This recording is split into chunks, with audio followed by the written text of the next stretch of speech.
সবাইকে জানাই শুভ শিবরাত্রি। কিন্তু তোমরা মেয়েরা যে সবাই শিবরাত্রি পালন করছো যাতে ভালো বর পাও, স্বামীর আয়ু বাড়ে, স্বামীর মঙ্গল হয়, হোয়াটএভার ইত্যাদি অনেক কিছুই, কিন্তু তোমরা কেন করবে শিবরাত্রি?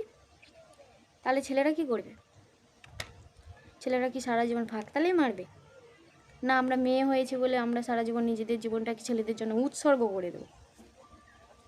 কেন দেব? আমরা যদি ছেলেদের জন্য না খেয়ে উপোস করি, জল ঢালতে যাই শিবের মাথায়, তাহলে ছেলেরা কেন পারবে না? ছেলেদের তো করা উচিত। আমরা যদি ছেলেদের জন্য শিবরাত্রি করে থাকি তাহলে ছেলেদেরও তো মেয়েদের জন্য দেবীরাত্রি করা উচিত।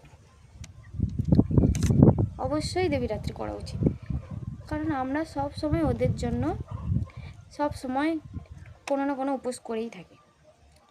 তাহলে বছরে একবার ওদেরও তো আমাদের জন্য কিছু করা উচিত, দেবীরাত্রি করা উচিত।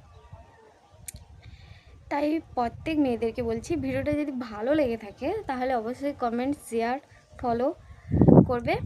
আর প্রত্যেক ছেলেদের কাছে এই ভিডিওটাকে বেশি বেশি করে শেয়ার করার চেষ্টা করবে। চলো, টাটা।